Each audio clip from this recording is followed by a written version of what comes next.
حضرت امام حسین رضی اللہ تعالیٰ عنہ یہ حضور کی اولاد پاک ہیں. پیروں کو نا تھوڑی مٹی لگ گئی. عمر جوانی کی تھی، داڑھی مبارک ساری سیاہ تھی، کالی تھی. حضرت ابو ہریرہ ان سے سالوں بڑے تھے، امیر المومنین فی الحدیث. حضرت ابو ہریرہ نے دیکھا کہ امام حسین کے مقدس قدموں کو مٹی لگ گئی. کسی سے بھی کہا جا سکتا تھا ذرا امام صاحب کی توجہ کرانا، یہ ذرا مٹی اتار دینا، لیکن حضرت ابو ہریرہ جھٹ سے اٹھے، اپنی پگڑی کھولی، اس کا پلو لیا اور حضرت امام حسین کے پیروں سے مٹی صاف کرنی شروع کر دی. کیوں کہ اہل فضل ہی کسی کی فضیلت کو جان سکتا، عزت والا ہی کسی کو عزت دیتا ہے. جس کے پاس وقار ہو. او میرے سنگیو، لوگوں کی باتوں میں نہ آنا، یہ تمہیں الجھا دیں گے، یہ تمہیں تفریق میں ڈال دیں گے، یہ انتشار برپا کریں گے. یہ وہ حسین جماعت ہے جو حضور کے سامنے بیٹھا کرتی تھی. ان سے پیار کرنا، ان سے محبت کرنا. آپ کبھی ترمذی کی ایک حدیث پڑھیں تو مر جانے کو جی کرتا ہے. حضور نے فرمایا تھا میرے صحابہ کے بارے میں اللہ سے ڈرنا، میرے بعد انہیں اپنی زبانوں کا نشانہ نہ بنانا. کاش کوئی ان جملوں کا درد سمجھ سکے. فرمایا رب سے ڈرنا، اور کریم فرمانے لگے جس نے ان سے محبت کی میری محبت کی وجہ سے محبت کی، اور جس نے ان سے عداوت رکھی میری وجہ سے رکھی. کبھی بھی کسی میں، اور جو حضور کی اولاد ہے، صحابہ کرام نے ایک جگہ کچھ نذرانہ جمع کیا اور جمع کر کے کہا کہ حضور کی بارگاہ میں پیش کرنا ہے. اخراجات بہت زیادہ ہیں اور ظاہری وسائل اس ترتیب سے نہیں ہیں. یہ نذرانہ ہر مہینے پیش کرنا ہے. جب وہ لے کے حضور کی بارگاہ میں گئے نا تو اللہ نے قرآن نازل کر دیا. فرمایا محبوب ان سے کہہ دو لا اسألکم علیہ اجرا، میں تبلیغ دین پر تم سے کوئی اجر نہیں مانگتا. الا المودۃ فی القربى، بس میرے قریبیوں سے پیار کرتے رہنا، میرے قریبیوں سے محبت کرنا، پیار کرنا قریبیوں سے. یہ علی المرتضیٰ ہیں، یہ فاطمہ ہیں، یہ ان کا خاندان ہے، یہ ختیجہ ہیں، یہ عائشہ ہیں، یہ میمونہ ہیں، یہ حفصہ ہیں. ان سے پیار کرنا، میرے قریبیوں سے محبت کرنا. ہمارے دلوں میں حضور کی اولاد کا پیار ہونا چاہیے، طبیعتوں میں احترام ہونا چاہیے. ہمارا مزاج، ہمارا دل ان کے لیے دھڑکنا چاہیے. ہمارے لہجے، ہمارے انداز ہمیشہ ان کے حق میں نرم ہونے چاہیے. میں کہہ چکا ہوں سید کا صرف عقیدہ ٹھیک ہونا شرط ہے، باقی آپ تحقیق اور تفتیش میں نہ پڑیں، وہ جانے رب جانے. آپ کوشش فرمائیں ہماری اولادیں، ہم خود اور اہل فضل کا ادب کبھی نہ چھوڑیں. دوسری بات آپ سے یہ عرض کرنی ہے، اس کو اچھی طرح سمجھ لیں کہ قومیں اپنے اسلاف سے بڑی ہوتی ہیں. ہمیشہ بڑا ہم ہوتا ہی وہ ہے جس کا کوئی بڑا ہوتا ہے، جس کا کوئی بڑا نہیں ہوتا وہ کبھی بھی بڑا. یہ کچھ عرصے سے ٹرینڈ چلا ہے، اگرچہ یہ درست نہیں ہے. آپ کسی سونار کی دکان پہ جائیں تو اس نے اپنے پیچھے نا اپنے والد صاحب کی اور دادا کی فوٹو لگائی ہوتی ہے. حکیم کی دکان پہ چلے جائیں، کپڑے والی دکان پہ چلے جائیں تو اس نے پیچھے اپنے دادا کی، والد کی فوٹو لگائی ہوتی ہے. اگرچہ یہ درست نہیں، تصویریں نہیں لگانی چاہیے. تصویریں ان کے کیا، پیروں کی بھی نہیں لگانی چاہیے. جہاں تصویر ہوتی ہے وہاں نماز کیسے پڑھی جائے گی؟ فرشتہ رحمت کا نہیں آئے گا. یہ تو اب ایک ضرورت بن گئی. تو اب ضرورت کیا، اب تو خیر نفسیاتی مسئلہ بن گیا ہمارا. یہ نفسیاتی مسئلہ ہے، یعنی سلام بعد میں فوٹو پہلے. یعنی سیانے سیانے لوگ، اور یہ ہمیں ایسے کھیل تماشے میں لگایا گیا ہے کہ میں ڈھیر سارے لوگوں پر غور کرتا ہوں، پھر ان کے لیے دعا کرتا ہوں کہ یا اللہ ان کی مدد فرما. یعنی اس طرح کی حالت ہے کہ وہ زندہ ہی موبائل کے اندر ہیں. ہر چیز ہی. مجھ سے ایک دفعہ ایک صاحب نے پوچھا مولوی آج کل بڑے لڑ رہے ہیں. میں نے کہا وہ 4-5 ہے جن کو آپ موبائل پہ دیکھتے ہیں. آپ میرے ساتھ آئیں، میں آپ کو 20 اور سینکڑوں شیخ الحدیث بتاتا ہوں جو سکون سے بیٹھ کر رسول اللہ کا دین پڑھا رہے ہیں. تو آپ مسئلہ صرف یہ ہے کہ ہم نے کل زندگی وہ سمجھ لی ہے جو موبائل کے اندر ہے. بہرحال وہ تصویر لگائی ہوتی ہے سونار نے بھی اور حکیم نے بھی اور ڈاکٹر نے بھی اور بہت سارے لوگوں نے کہ جناب اب یہ جو تصویر لگاتے ہیں تو اس کے پیچھے پوری حکمت ہوتی ہے. آپ ان سے پوچھتے ہیں یہ فوٹو کیوں لگائی ہے تو وہ کہتے ہیں ہم یہ بتانا چاہتے ہیں کہ یہ کام آج نہیں ہم نے شروع کیا، ہمارا شجرہ پرانا ہے، ہمارے باپ دادا سارے یہی کام کرتے تھے، ہمارا خاندانی ورثہ ہے.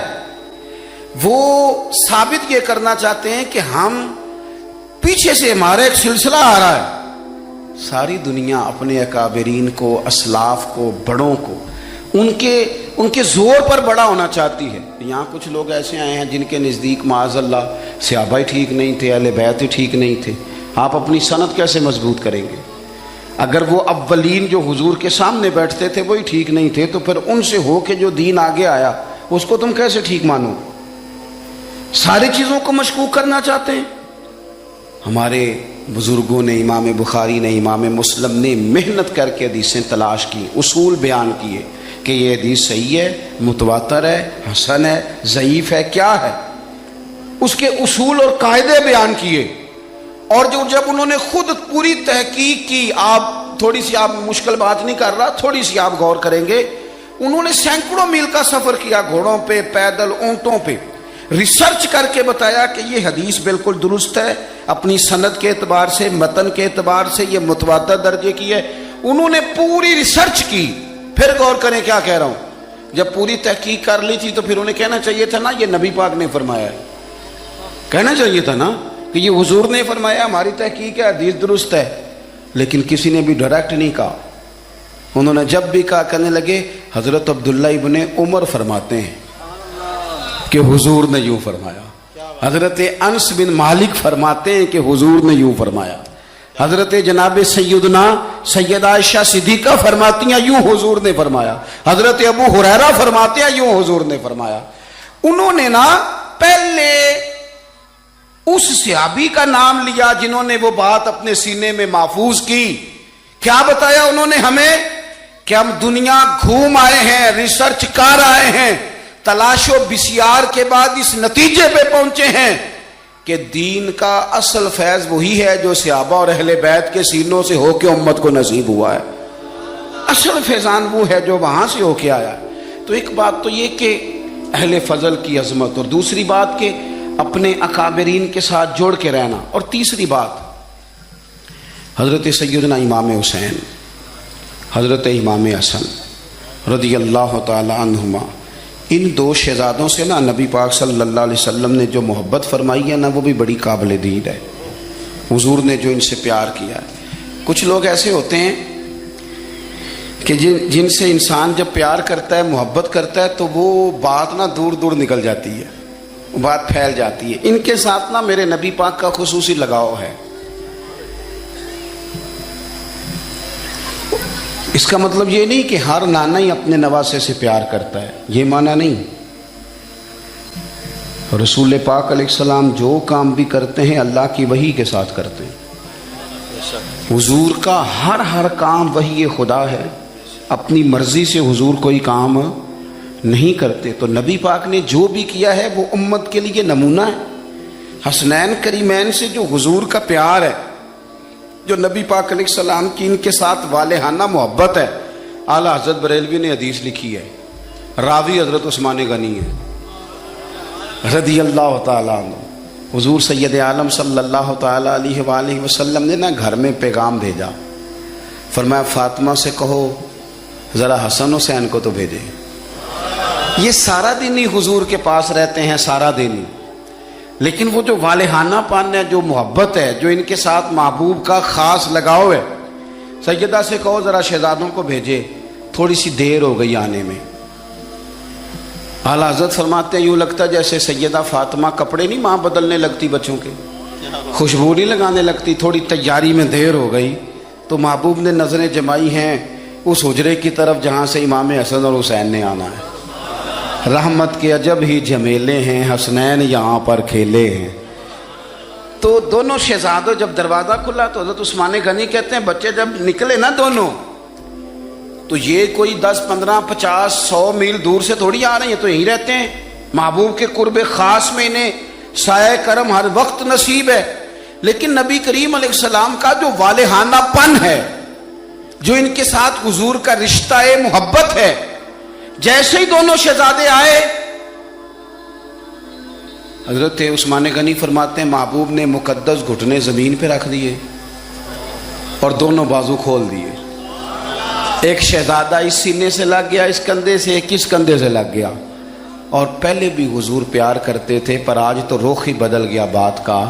اللہ کے پیارے حبیب علیہ الصلوۃ والسلام فرمانے لگے، اے اللہ، یہ دونوں شہزادے کندھے سے لگے ہوئے، حضور فرمانے لگے، اے اللہ، میں ان دونوں سے محبت کرتا ہوں، تو بھی ان سے محبت فرما۔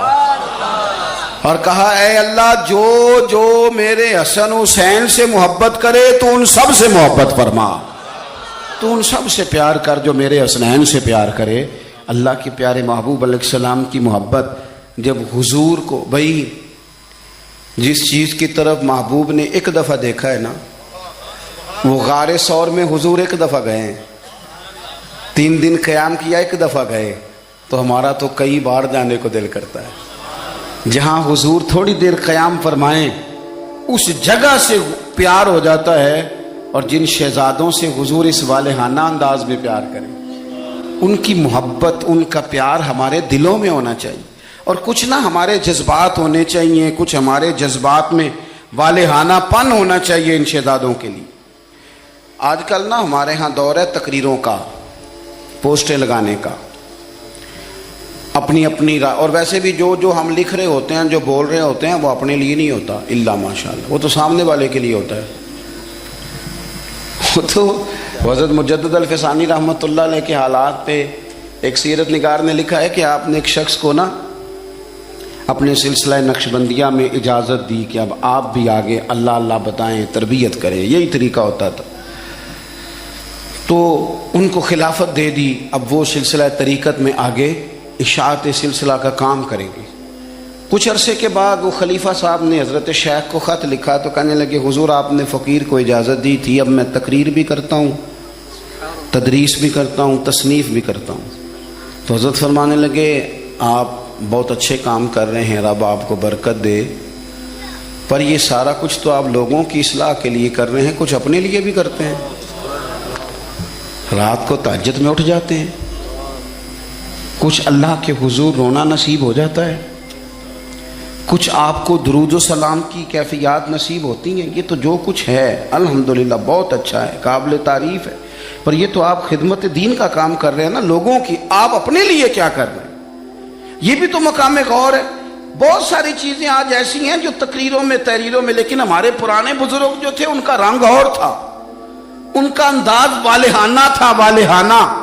میں نے کئی دفعہ سنائی ہے بات، پھر سناتا ہوں۔ بڑی عید پہ نا میرے والد صاحب چاول لائے، غریب گھر تھا تو ثابت چاول اور بہترین چاول کم ملتے تھے، تو جو زیادہ اچھے چاول تھے اماں جی نے ایک دفعہ پکائے تو وہ بڑے اچھے لگے، تو سب نے جو لوگ کمزور ذہن رکھتے ہیں ساری زندگی فیصلہ ہی نہیں ہوتا، کوئی ڈرتے رہتے ہیں، سہمے سہمے وقت گزارتے ہیں، اپنے آپ کو فکری، یہ جو ایمان ہوتا ہے یہ بندے کو طاقتور کرتا ہے، بندہ مضبوط ہو جاتا ہے۔ مجھے بتائیے نا، جب ایمان پکا ہو کہ روزی دینے والا اللہ ہے، تو پھر بندہ کسی مالدار آدمی کے پیچھے کبھی بھاگتا ہے، کبھی کسی بڑے آدمی سے ڈرتا ہے؟ جب اسے پتا ہو کہ عزت اور ذلت اللہ کے دستے قدرت میں ہے، پھر وہ سیاستیں، سازشیں یہ کام کرتا ہے۔ تو پہلے تو مضبوطی ایمان درکار ہے ہماری بچوں کے اندر، ہمارے مزاجوں کے اندر، جب تک وہ مضبوطی ایمان۔ حضرت مولا علی شیر خدا کرم اللہ تعالی وجہہ الکریم ایک دفعہ بڑے علیل ہو گئے تھے، کمزوری آ جاتی ہے، بندہ بیمار ہو جاتا ہے۔ تو ہمارے ہاں بیمار لوگ بعض اوقات ایسا جملہ بولتے ہیں جو کفر کے زمرے میں چلا جاتا ہے۔ آپ پریشان ضرور ہیں، تکلیف میں ضرور ہیں، لیکن آپ بات وہی کریں گے جو شریعت اجازت دیتی ہے۔ حضرت علی شیر خدا شدید علیل تھے، ایک صحابی تیمارداری کرنے گئے تو حضرت مولا علی کا چہرہ دیکھ کے پریشان ہو گئے، کہنے لگے آپ تو بڑے سخت علیل ہیں، اللہ خیر کرے، اللہ تعالیٰ آپ کو صحت دے۔ تو حضرت علی کہنے لگے تو فکر نہ کر، مجھے اس بیماری سے کچھ بھی نہیں ہوگا۔ نے کہا کیوں؟ فرمانے لگے مجھے نبی پاک علیہ السلام نے فرمایا تھا، علی اس وقت دنیا سے جاؤ گے جب داڑھی خون سے رنگین ہو جائے گی، تو اس کا مطلب ہے میں خنجر کے وار کے ساتھ شہید کیا جاؤں گا، میں بیماری سے دنیا میں نہیں جاؤں گا، میں یہ بیماری سے مجھے کچھ بھی نہیں ہوگا، اللہ مجھے شفا دے دے گا، چونکہ حضور نے فرمایا کہ ساڈے نبی دی زبان ساڈے واسطے قرآن۔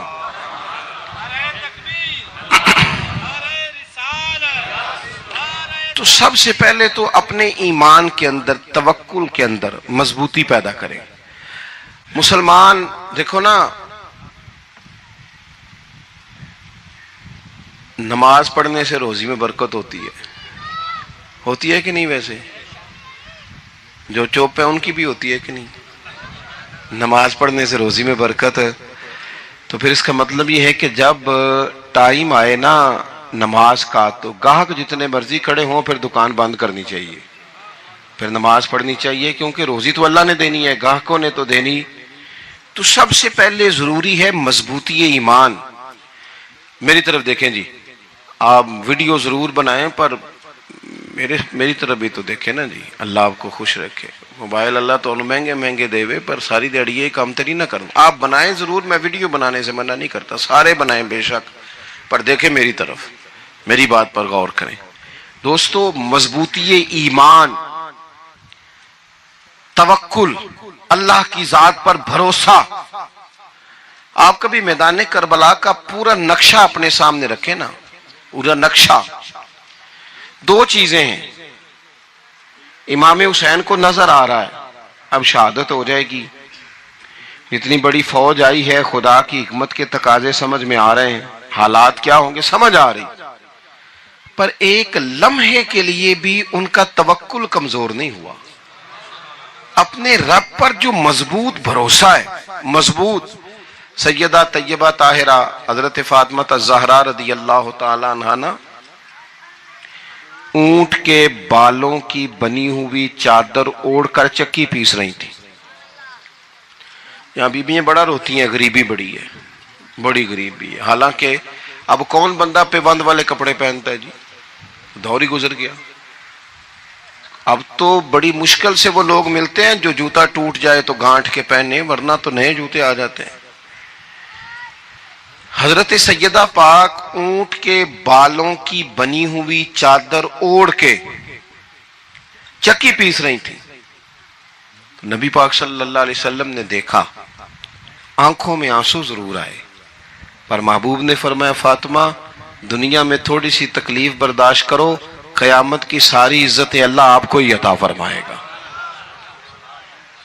تو توکل کی مضبوطی، اللہ کی ذات پر بھروسہ، اپنے رب کریم کے ساتھ امیدوں کا وابستہ کرنا، اس سے مضبوطی آئے. دوسرا فرمایا وَعَمِلُوا الصَّالِحَاتِ، بہترین عمل کیا جائے زندگی میں، نیک اعمال کیے جائے، وقت ضائع نہ کیا جائے. ہر وقت کوئی نہ کوئی کام بندہ کرتا رہے. یہاں بہت سارے لوگ ہیں جن کو لوگ نیک کہنا شروع کر دیتے ہیں نا، وہ سمجھ لیتے ہیں شاید ہم سچی مچی نیک ہیں.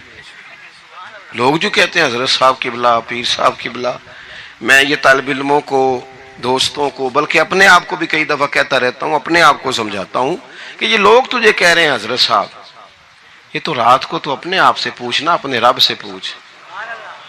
کبھی موقع ملے تو اپنی گریبان میں جھانک، غور کر کے تیری کیفیت کیا ہے. تنہائی میں تیرا دل اللہ سے جڑتا ہے کہ نہیں؟ عبادت میں دل لگتا ہے کہ نہیں؟ خدا کا خوف دل میں رہتا ہے کہ نہیں؟ غریب کی محبت، عزیزوں قربت والوں کا احساس طبیعت میں موجود رہتا ہے کہ نہیں؟ ویسے تو میرا مطلب ہے، لوگ کہہ دیتے ہیں حاجی صاحب آپ بڑے سخی ہیں، تو اس سے تو نہیں نا بندے نے سخی ہونا. سخی تو تب ہونا ہے جب اللہ کی بارگاہ میں مقبول ہوگا. اعمال صالحہ، نیک کام، اور وہ کرتا رہے بندہ، کوئی بھی کام اسے نیکی کا مل جائے نا. دیکھو نبی پاک صلی اللہ تعالی علیہ وسلم نے فرمایا نیکی کو کبھی حقیر نہیں سمجھنا، کبھی حقارت سے نہیں نیکی کرنی کہ یہ بڑی چھوٹی ہے تو میں اس کو کروں. اب فرمایا کبھی حقیر نہ سمجھنا، نیکی کا کام جو بھی ملے کر دینا.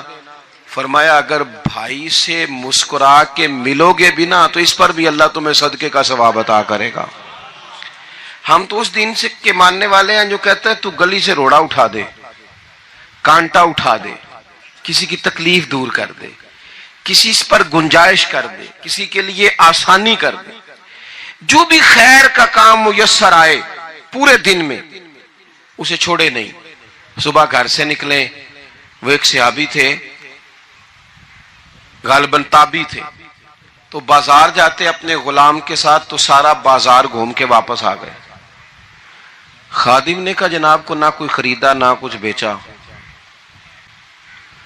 تو آپ سارا بازار گھوم کے آ گئے. فرمانے لگے تیرا کیا خیال ہے؟ میں نے کچھ بھی نہیں کیا. کہا جناب پھر کیا کیا ہے؟ فرمانے لگے تم نے دیکھا ہے جو بندہ بھی گزرا ہے میں نے اس کو کہا السلام علیکم. تو کتنی کو نیکیاں میں جمع کر کے آ گیا ہوں. کوئی خیر جو میسر آئے. ہم سمجھتے ہیں کہ شاید کوئی کروڑ کو روپیہ ہوگا تو پوری مسجد بناؤں گا تو پھر میں نے نیکی کر دی ہے. شاید جناب میں، حالانکہ یہ چھوٹے چھوٹے کام ہے نا، چھوٹے چھوٹے کام، ان کی تو زیادہ ضرورت ہوتی ہے، ان کی تو زیادہ حاجت ہوتی ہے. کوئی آپ رستے میں گزر رہے ہیں تو نیچے کوئی کھڈا بنا ہوا ہے تو اس پر ہم کیا کرتے ہیں؟ گاڑی میں بیٹھ کے تبصرہ کرتے ہیں اے روڈ کھورے کدوں بننا ہے. بھئی یہ کھڈا ہے نا تو آپ نیچے اترے نا، تو آپ دھابڑا لیں نا، کئی پکڑے نا، یہ تو 5 منٹ کا کام ہے. یہاں آسانی کر دیں نا، آپ اس میں گنجائش کر دیں. حضور سید عالم علیہ السلام نے فرمایا، امام راضی نے حدیث لکھی ہے، قیامت کے دن ایک بندے کو اللہ معاف کرے گا تو مالک وہ بندہ عرض کرے گا یا اللہ میں تو بڑا گنہگار ہوں، کس وجہ سے معافی ہوئی؟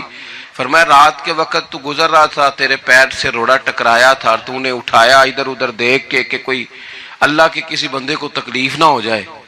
کہ مالک کو ہو وہ تو میں نے زمانہ بیت گیا، کوئی اتنی بڑی بات بھی نہیں سمجھی. تو رب کریم نے فرمایا تو رات کے اندھیروں میں بھی میرے بندوں کا خیال رکھتا تھا تو میں تیرا خیال نہ کروں؟ کوئی عمل ہمارے ہاں لوگ کوئی کام نہیں کرتے، بالکل نہیں، کوئی کام نہیں، نہ بڑے نہ چھوٹے نہ سمجھدار نہ ان پڑھ، کچھ بھی نہیں. نشستن گفتن برخاستن، بیٹھو راج کے گپے مارو، تبصرے کرو فلانا کچھ نہیں کر رہا، فلانا کچھ نہیں کر رہا، اس کے بعد اٹھ کے چلے جاؤ. کچھ کریں، وعملوا الصالحات، نیکیاں جمع کریں زندگی میں، خزانہ بنائیں، خزانہ. اپنی ڈیوٹیاں اپنی ذمہ داریاں پوری کریں، ہر وقت کام، ہر وقت ذمہ داری، ہر وقت ڈیوٹی. دیکھیں نا امام حسن اور حسین، ان کی آپ کبھی زندگی کا مطالعہ کریں. فرض نماز کے علاوہ 100 رکعت نماز نفل روز پڑھنی ہے. پتہ کرنا ہے غریب کہاں کہاں ہیں، ان کا خیال رکھنا ہے، اور نیرے پیسے نہیں دینے. ہمارے لوگ غریبوں کو پیسے ضرور دیتے ہیں، عزت نہیں دیتے. ان کو 4 پیسے کی مدد ضرور کر دیتے ہیں پر عزت نفس کا خیال نہیں رکھتے. امام زین العابدین رضی اللہ تعالیٰ عنہ فرماتے ہیں، گزر رہے تھے، آپ دیکھیں نا امام غزالی حدیث لائے ہیں کہ بندہ اور کچھ نہ کرے، کسی مومن کا دل راضی کر دے تو اللہ 60 سال کی نفلی عبادت کا ثواب عطا کرتا ہے. دل بدستاور کے حج اکبر است، از ہزارہ کعبہ یک دل بہتر است. کسی کا دل خوش کر دینا، اس کو راحت دے دینا، اس کو قرار دے دینا، اس کے لیے کوئی ایسا سامان کر دینا کہ بندہ مطمئن ہو جائے، سکون ہو جائے. یہ ہمارے ہاں جو لوگ ہوتے ہیں نا سرکاری ملازمین، ڈیوٹیوں والے، ان کی طبیعتوں میں تلخی ہوتی ہے.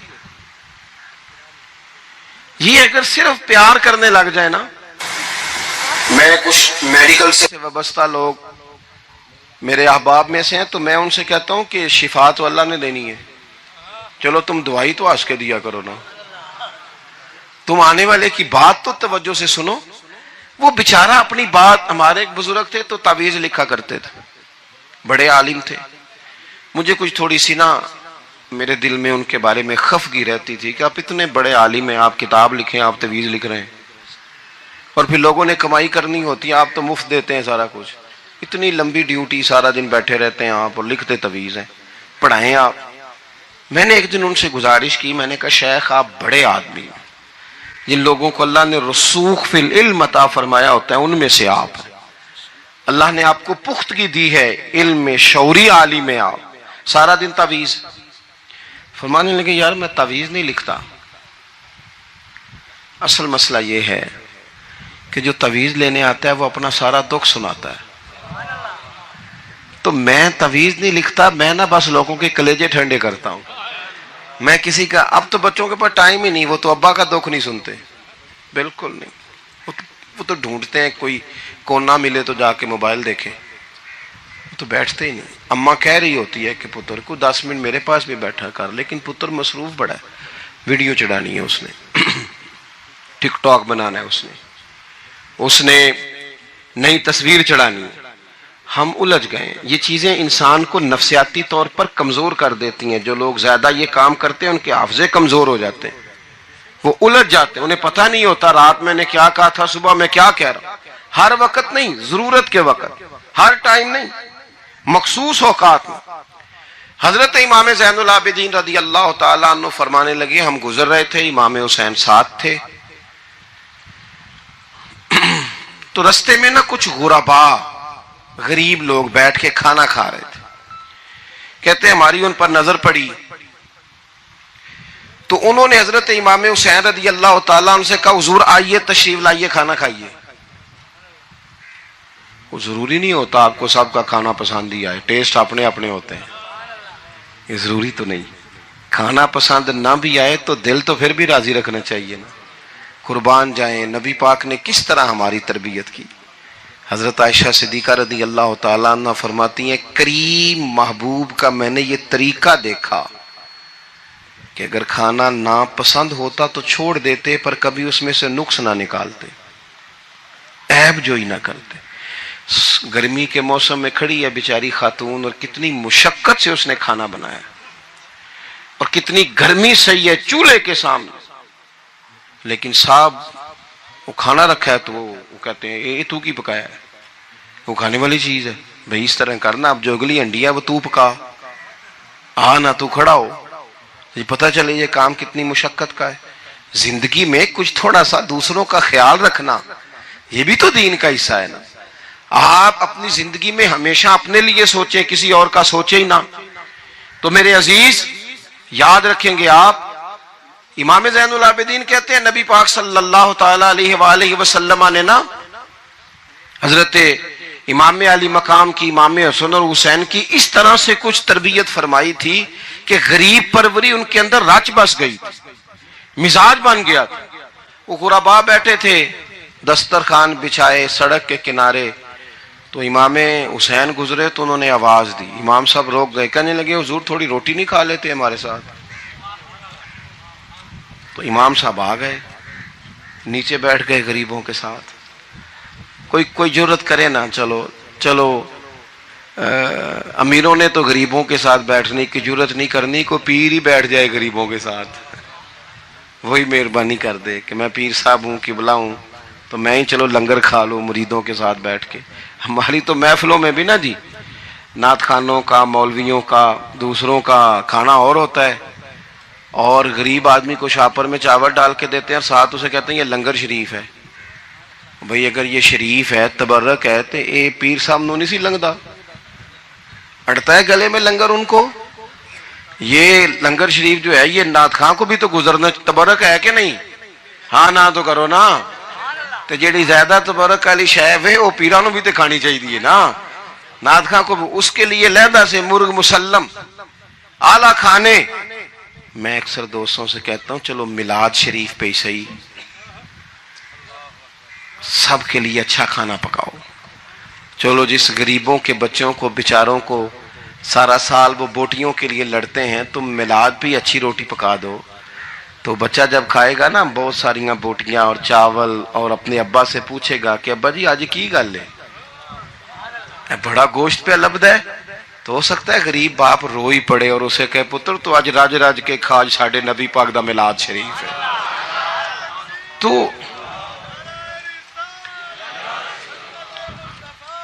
تو امام حسین رضی اللہ تعالیٰ عنہ نا آ کے غریبوں کے بیچ بیٹھ گئے زمین پہ. انہوں نے کہا کھائیے. تو وہ جس طرح وہ کھا رہے تھے نا سادے برتنوں میں سادے، امام حسین کھانا کھانے لگ گئے. میں نے کہا خیر کا کام کوئی بھی ملے اسے ضائع، چلو اور کچھ نہیں کر سکتے تھے، کسی کو سڑک ہی پار کرا دے نابینا کو، چلو اور کچھ نہیں کر سکتے، تو آپ کو پتا ہے کہ سامنے والا بوجھ لے کے گزر رہا ہے، آپ تھوڑا سا ہٹ جائیں روڈ سے، اسے گزر لینے دیں. کوئی تو کام زندگی میں کوئی ارادہ تو خیر کا بندہ کرے. امام حسین بیٹھ گئے، ان کے ساتھ روٹی کھائی. تھوڑی دیر کے بعد اجازت لی، فرمایا جاؤں؟ کہنے لگے حضور اور کھائیے. فرمانے لگے میں تو ابھی روٹی کھا کے آیا تھا اور آج تک ایسا نہیں ہوا کہ دوبارہ کھانا کھاؤں. ایک لقمے کی بھوک نہیں تھی، جتنا بھی کھایا ہے نا یہ تمہارا دل خوش کرنے کے لیے کھایا ہے. غربا مساکین کی. وعامل الصالحات، ایماندار بندہ ایمانداروں جیسے کام کرتا ہی اچھا لگتا ہے. 25 حج کیا امام حسن اور حسین نے مدینے سے مکے پیدل جا کے. کتنے بولیے؟ میں کہتا ہوں چلو ہم باجماعت نماز ہی پڑھ لیا کریں. چلیں، حضور صلی اللہ علیہ وسلم نے فرمایا فجر کی نماز پڑھ کے بیٹھ جاؤ، اشراق چاشت تک اللہ کا ذکر کرو، 2 نفل اشراق کے 2 چاشت کے پڑھ لو، اللہ 2 حج اور 2 عمرے کا ثواب عطا کر دے گا. مشکل کام تو نہیں ہے. مشکل تو ہاں ہی نہیں کیتی تھے، یہ مشکل ہے. ویسے یہ کہ آنکھ کھل جائے تو 25-30 منٹ 40 منٹ موبائل پہ گزر جائے وہ تو سوکھا ہے، یہ مشکل ہے. دوستو نیک اعمال ان پر رب رب کر دے بڈھے ہو گئے اتے ملا پنڈت سارے، رب دا کھوج کھرا نہ لبا اتے نہ کیتے بئی